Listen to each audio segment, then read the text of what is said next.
Welcome back to my channel. It's Cassandra here, and today we have my wrap-up. So I have my phone with everything that I've read, and I have a new editing software, so I am going to try to insert pictures of the ones that like the books that I don't have a physical copy, so I either read on Kindle and things like that. So let's get it. First book I read was Push. Push is about, so I said that I put 3.5 stars, and Push is about this lady who meets like the love of her life, and they eventually want to start a family. So all cool and great.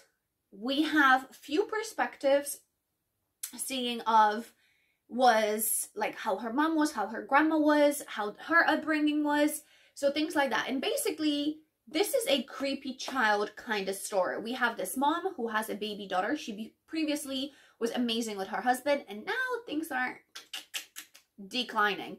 She basically does not have a bond with that child, and the question is it her or is the child fault? And we go on this wild adventure, and I don't want to spoil too much, but the book, if I ever wanted to have kids, would have put me off from ever having kids. And two, it was, I want to say that it was good, but it didn't give me as much hype as people said that it was so hyped, if that makes sense. People said it was so amazing, so creepy. Maybe because I've read Perfect Child before, and that was so fucked up that Perfect Child really put the bar on creepy kids like here. Also, I am drinking a new Starbucks like pre-made latte, and what I'm thinking is I don't usually drink normal milk, and I'm pretty sure it has normal milk. So if I have upset stomach, we know why. But also, it tastes very similar to like their little canned double shot espresso. So good. Back to this, 3.5 stars. I would recommend if you're a mom, this is going to break your heart. Just FYI, because I was like, no way. We have different relationships, kids, heartbreak, and creepiness at the same time. But I didn't have as good time as I wanted to. And also, when I'm telling you my rating or how I felt about the book, a lot of it has to do with how enjoyable the reading journey was over like the writing style or something like that. I don't care about that. So second book was Any Man, and to be fair, I was disappointed in that book. And let me explain. I gave it 2.5 stars. The book has been hyped as this is so disgusting. We are looking at a point of view of men that have been sexually assaulted and their journey of like recovering, stuff like that. Hated the way the book is put. So we have almost like every guy, one was doing diary, then we have like snippets from like computer conversation. I just hated the whole setup of the book. Didn't enjoy it. I have flown through it quite quickly, but I didn't enjoy it. I didn't actually grasp of how did it feel. It felt like half fantasy, half almost like looking at a therapeutic book mixed together. Maybe it's just not my style, but I didn't get, again, I think the book was so overhyped for me, and I just didn't enjoy the ride. 2.5 stars is as good as it's gonna get for me. So the next one was long anticipated. Oh, hold up. That one was so long anticipated. I actually ended up getting 2 copies, and I actually read this one, not that one. But this is Blindsided by Karen Slaughter. So this is a book one in a Greene County, I want to say. Basically, it's in Georgia. But we have this lady who is a pediatrician, and she is also a mortician for the little town. And there is a police officer? Yeah, I think there's a police officer. There's a brutal murder, and they think there's the serial killer on the loose. Like, really, really good. Like everyone said, so descriptive, okay? Considering that this is a thriller, not a horror book, so descriptive. And I must say that I've enjoyed the reality of how it actually would be. Because the amount of times that I've read books where, I'm going to pop this down. The amount of times that I heard people, or you know, read a thriller and they're like, oh, they're on their bed, you know, or like on the table in Mortician's office.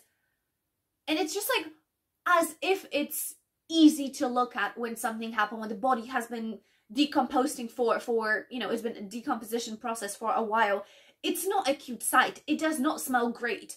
And she really put it into a perspective of, this is how the reality would be, and it would be awful. It would be gruesome, and it would be so hard to actually go through it. And I think that that's what made me enjoy the book so much. So I gave it 5 stars. And again, maybe 4.85, because I thought that it took a fair amount of time to get into a story. But to defense, I'm pretty sure that this is 1 out of like 6 or 8 books in the first series. So it's a first book in the series. So we had to get to know the characters. And I was worried that I'm not going to like it, but I actually loved it. And I gave it, well, I said I gave it 4.5 stars, but I think I would get it a little bit higher simply because I've read other books by her and she's my favorite now. So, coffee break, because I'm literally getting out of breath because I'm getting so excited because I had no one to vent to. So, then we have When I Was 10. And let me tell you, this is a easy peasy. I put, again, 4.5 stars because I'm so scared to give thrillers a 5-star. One, because, like, am I fucked up for loving those kind of books? Had such a good time reading it. Had such a good time reading it. So we have 2 sisters and basically, and their best friend. And at some point, when they were little, I want to say 10 and 12, their parents get murdered. And we are fast forward 20 years or so, and the friend is now a journalist. One of the sisters does an interview or does like a documentary, and she is appealing to see her sister, the other sister. And it all starts going down. We are covering what happened. There's plot twist, but the biggest thing for me in this, the most horrific, like, the parents dying and how they died and what happened, all the twists till the last page. Awful, but I didn't care. It didn't bother me as much as what the fucking parents did to those kids. So we have those 2 proper parents. So the dad is a doctor. The mom, literally, she knits little hats and jumpers for kids in ICU and like the premature babies. So there's no hole so that the little fingers won't go in. Like that kind of parents. But they were awful. The treatment of those girls, they got everything that's fucking coming to them. So good. The plot twists, I figured out what has happened almost as we were going. Like, I kind of predicted it, or I was like, oh yeah, it makes sense. But yeah, 4.5 stars. I really, really enjoyed this one. I'm trying to open up my photos so I can see what was next. Then we had another Karen Slaughter book, which was so annoyed because I was, pieces of her, by the way, I was reading outside and it was so hot that if you guys look at it, I opened the book and it was sitting like this, and it was so hot that the glue melted and the book fell apart. So it is all like pinned together, trying to not throw her around. So here we have a story of 2 ladies. So we have a mom and a daughter. The daughter works for like call centers, like an emergency person that picks up the phone calls being like, oh, this is what's happening, this is what's happening. As far as I'm aware. So they're at the mall having birthday dinner or whatever, and then there is a shooting in the mall. And there's 2 people that they were talking to. They get shot, and the mom gets like a fight or flight response. And basically, it looks like there's a video that resurfaces. Basically, she took the gun away from the guy and stabbed him in the neck. And it looks like she's cold-blooded, just rips out his neck. And the story continues because her mom is a speech therapist who's been battling cancer. And she's so fragile. How did she just disarm a dude that was shooting people down and also killed him in a cold blood? So we have this girl who was going on a journey to find out who the hell is my mom, because there's other things that are happening. And I'm in 2 minds about this book. One, very descriptive, and I've learned to realize that about Karen Slaughter, that she likes to set the scene, okay? And it's not necessarily what I enjoy, because I lose my focus, basically. The story and the premise I loved. The execution, not so much. So I'm going to give it just a basic 3.5 stars because the book was good, but it's not something that I'm going to be running to reread. I probably will never reread it unless it's like 20 years from now, because it's not something that I was like, oh my god, it's amazing. The story was good. It's just, for me, it could have been like 150 pages smaller. So that's on that. And then in between those, I've read the first book from the Mindfuck series. And to be fair, I said that I put 3 stars in here. I remembered. Okay, yeah, I know why I enjoyed it. I was thinking about a completely different book. So the Mindfuck series, the first one, we have this girl and a guy, and they meet. He is, I want to say that he works for prison, or he's a police officer, detective, kind of person. And then we have this girl who, she is the villain of our story. And he is searching for this serial killer that they describe as he's, 6 feet tall, this, that, and the other. And she is the villain of the story. We find out that very early on. And they actually, they become a thing. And so that whole complicated, there's 5 books. I only read the first one. So that's why I gave it 3 stars. Because I've enjoyed the ride, being like, I cannot believe that someone could be so cunning and so motivated to do what she was doing. So I said that I would continue with the series because it was good from what I remembered. But I think it was only 3 stars because I didn't know where to put it. It wasn't horror-ish enough, it wasn't thrillery enough, and it wasn't smutty enough. So it's like kind of mediocre across all 3. And then I read the one and only Pretty Girls. And I have highlighted a couple of things. So where do I start? It's probably YouTube favorite book by Karen Slaughter. Okay, Pretty Girls. Everyone and their mom heard about it. Everyone and their mom have read the book. So I was late to the party, but it doesn't matter. So we have Claire, eldest sister, went missing like 20 years ago. And this book had me in a roller coaster. So we have like the sister, she's meeting her husband, and they're like, oh, hey, how you doing? So cute. They're making out. He's pulling her to like an alley, like, oh, let's get spicy. They basically get mugged. She lives in this multi-million-dollar house, or pound, whatever. I think it's in America. So multi-million-dollar house. And things are starting to go slow. So we have 2 sisters that remain, and like the one that just lost her husband after the funeral, she's still at the cemetery. The other sister comes over and she's trying to pee on his grave. And it's just like, what is it about? Blah, blah, blah. Turns out that the guy wasn't necessarily great. And we also have inserted a little...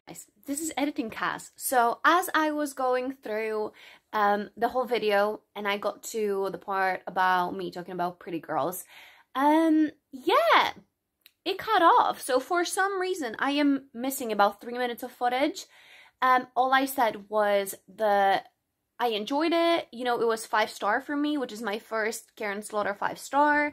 Definitely my favorite, very brutal, pulled on my heartstrings, and the husband was definitely my most hated character of the month, probably. So that was it. And then I got a phone call and I moved on to talking about Into the Drowning Deep, something like that. And I started to talk about how it's been so hyped up that it's going to be so scary and it's going to be so like mythical. And actually all I saw was a documentary, which I didn't enjoy the audiobook whatsoever. And then we pick up from there. So sorry guys, but it's a little choppy. So Into the Drowning Deep is supposed to be this scary siren thing, and is supposed to be so, I don't know, people describe it as like so creepy, this, that, and the other. It reminded me of a documentary with no like pictures. I found it wasn't scary, it wasn't engaging, it was just dull. So I gave the 2.5 stars. It was long, overdrawn. Considering that everyone on that ship was like a doctor, they all behaved like a bunch of teenagers. I don't know, I just genuinely did not see, yet again, the hype that people had about it and how amazing it was. And two, the thing was that it was a lot of very scientific words in a book, and I don't know if maybe because I was just listening that I couldn't grasp it and it was losing me, but yeah, just did not really enjoy it. Longshot was, oh my fucking god. So this is one of 3 or 4, is a hoop series, and it's about like a basketball smut. But guys, I wasn't ready. So the book starts with a girl and a guy. So the guy is in college, about to be drafted to the NFL, to the NBA. And I don't know. And he meets this girl, that's the day before his trials or whatever, and in a bar, and they are so back and forth. You think, okay, yeah, they're gonna smash. They go outside, he's about to kiss her, turns out she has a boyfriend. So the next day, they're at trials. What happens? The boyfriend is his arch enemy, frenemy. They've been playing against each other since like 8th grade. So the guys have known each other for forever. And so we have this, the both of them have this like, oh my god, I've never had a connection with someone like this. But she goes back to Caleb, which is, again, that was a second strike, because that was the second man that I started to hate so much, in 1 month. Like, that was my arch, like, enemy straight away. There's so much of a, there's a lot of so muches. What this girl's been through, she went through very, like, trigger warning, domestic abuse. He beat the shit out of her. He forced her to have sex with him. I'm gonna spoil something, but he impregnated her, so they thought it was an accident. It fucking wasn't. He made it on purpose. So possessive, and he appeared to be this golden boy, tall, blonde. Of course, he plays NBA. Of course, he would be blonde, be tall. But anyways, so him and the other guy was biracial, and so they always like played against each other. And the girl was biracial too, so her boyfriend Caleb, he would make her straighten up her hair and make her dress certain things. Just awful vibe. This guy was just giving me the biggest ick on a planet. And her entire story of, one, a great story to show how hard leaving domestic abuse could be. 2, even with like everything that she has been given, so she had like a brand new car, her and the kid were spoiled, this, that, and the other, she was doing PR moves. 2 books to continue in this series, and I think I'm gonna put 1 into my September TBR just to continue with the series and have some kind of like, oh, I remember this, because I enjoyed it, but it was really hard, I must say. That was it. I kind of want to add it on. The next one was, and I saw Meg say that she was the last one in 2021 to read this book. Well, look at this now. I had Vanessa say that I should read it. It was so good. And yeah, everyone's been recommending it. So we have this lady who is in a coma, and actually she wakes up that she still can't move. She's still like paralyzed basically. And so she can hear what's going on around her. She just can't move. And so twisted, so good. I expected that it was going to be like a 3.5 stars. So we first few seconds, I was like, I hate the husband. Starts with, oh, like, of course the husband did it. Like, there was an accident. There's a sister who was like a little weird. And we're like, oh my god, there is childhood backstories. Fucked up. I loved it. So good. And I gave it 3.5 stars. I would say that I would give it 4 stars now after I've read throughout the whole month, but really, really enjoyed it. Very quick paced, and yeah, I just enjoyed my experience reading. I want to say that it's this year's release. I don't know if it's this year's. Let me have a look. Yes, it is published in 2022. So this is the newest Karen Slaughter Girl Forgotten book. And so funny because I picked it up, I want to say June or July, for like 99p or 1.99. And yeah, everyone's like, oh my god, this is so cheap. You know, you got it so far ahead. I think I got it before it was released in the US. Anyways, So it says that you don't have to read pieces of her, but you can, and it makes more sense if that makes sense. Does that make sense? I don't know. Basically, it's a continuation, but also you could possibly read it without and still grasp what the book was about. So here we have a 80s situation where a girl from a very, I think the mom wants to be a judge, and like kind of family. She's like this clique, and there is basically this girl gets murdered. Actually, she doesn't get murdered. She gets battered so bad while being pregnant that she is left alive for the next 7 weeks to deliver the baby, and then she dies. So still dies eventually. But no one can speak to her. We don't know what happened. And we go through kind of who did it mystery. The main police, I want to say it's the U.S. Marshal, is the girl from the previous book, the daughter from the previous book. And it's kind of her story. 1, again, very descriptive. 2, I don't care about every title of every police officer, FBI, marshal variation there is, because it doesn't add anything. Like, the titles didn't add anything to it, and it was just so mind-numbing. So I did not like that part. I would say that the whole book, all in all, it did drag for me a little because it was long. I think the story was good. I did call who did it, not who impregnated her, but who did it as in unalived her. Quite early on, I had a suspicion because there were like two major flags where I thought, this is why I know who's going to do it. So enjoyed it. I would say 3.75 stars. Okay. It was fine. It was good. Again, I like the story, not necessarily the execution, but it might just be because I don't like books. They're super descriptive. So that was that. And then, next book, which I am currently, so today is the 29th, so I have 2 days to finish, and I'm currently reading Credence by Penelope Douglas. And I have read 1 or 2 books by her before, and this girl, Miss Girl, this is a complete flip because this is a smutty book, okay? So I did not have many smutty books this month. I've really been like a thriller. I've done like a reading book for Karen Slaughter as well, so I did a lot of thrillers, not many things that were quick pace. This bitch, let me swirl a drink because, first of all, didn't know anything about the book. I know that I downloaded it ages ago because it's basically in Kindle Unlimited. So you can get it for, if you're a Kindle Unlimited person, you can get it for free. So I've had it for forever, and I was like, oh, I'll read it, oh, I will read it. The cover is kind of like woodsy. I feel like, is that a thriller? Was it a mystery? I don't remember.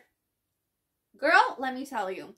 So we have this girl, Terrence, I don't know. T, I'm going to call her T. So T is 17 years old. She has 10 weeks till she turns 18. Her parents die. In 30 pages, I was like, holy shit. And I really had to kind of shake myself because I was starting to fall into like my therapist role when I thought I'm not going to enjoy it now because I'll be able to explain everything. So not only were they, mom was an actress, dad was something else, super, super famous. I'm only like 60% in, so I don't exactly know who the parents were. But parents super famous. Parents super famous. And everyone said that they loved each other so much. And then they had a baby. And it was still them and the baby separate. So she was like in boarding schools, this, that, and the other. And she never, been loved. So start with that, and basically what we found out is that dad had cancer, and basically the mom did not want to live without him. So they didn't even leave a note to her. They just unalived themselves together and left the child on her own with no explanations. And this is the kind of theme all throughout the book, that she was just there and she is dealing with so much. But as she's getting ready for the funeral, she gets a phone call from her quote-unquote uncle, who is her dad's stepbrother. So they are not related by blood, but the dad's father married the stepbrother brother's mom, and she already had a baby, so it was him. His name is Jack or Jake. I think it's Jack. We're gonna call him Jack. And Jack has 2 sons, Caleb and Noah. But they don't live in California like she does. They live somewhere in Colorado in the mountains. And he goes, listen, you're almost 18. I'm not gonna force you into doing anything. Like, I know you don't know me, but I think it might be a good idea for you to come over here. You know, I just got a call from your dad's lawyer, and apparently you've been left to be put in my care if something happens to them. So it's up to you, but you're more than welcome to come over. So she goes over, and they live in the middle of nowhere. So we have this hot uncle, we have this whore of a Noah, and then we have Caleb, who is basically like a wild animal, okay? And they are all possessive in different way. They are all different, and she's thrown into they really hunt for what they eat. They work with like a motorbike, so there's people coming over. It's super small town, amazing vibe, and all of the TikTok aesthetic for this was gold. It was iconic. I was like, I'm ready. But I need to say, Penelope, Miss P, is there something you were trying to tell me? Because when I read Birthday Girl, the girl was into her boyfriend's dad, and now we have an uncle situation, cousin situation, another cousin situation in one house. So, yeah. To start with, I was like, oh, is it going to be like a mystery? Because I didn't know. I didn't know that it gets smutty, okay? That kind of like just passed me, because I was like, oh, maybe it's like Colleen Hoover with Lila or something. This girl. It is so freaking good. I vented for about 20 minutes to my fiance when I was like 25% in, and I was like, I can't tell you anything else, because, you know, I'm having such a good time that I am happy to go to Colorado today, because let us know, let us know, let us know. That's all I have to say. I am having such a good time reading it. Oh, amazing. And then the last book that I want to talk about is, and I don't think I'm going to finish it this month. I mean, I want to go for a walk today, and we're going to go for a walk tomorrow, and probably Wednesday I'll try to get a couple of walks in.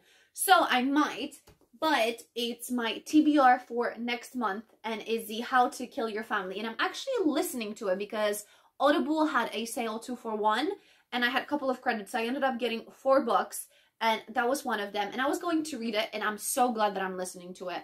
I do not think that I would have enjoyed reading it. The narrator is a little annoying. Like, her accent, I'm just not vibing with. But so far, so good. We have Grace, who is trying to avenge, well, she's in prison. But we have stories of how, like, her family and things like that. So, don't know. Okay, so I'm pretty sure my camera, which is on this phone, cut off another 3 minutes, which I am starting to think if it's like a memory thing or something.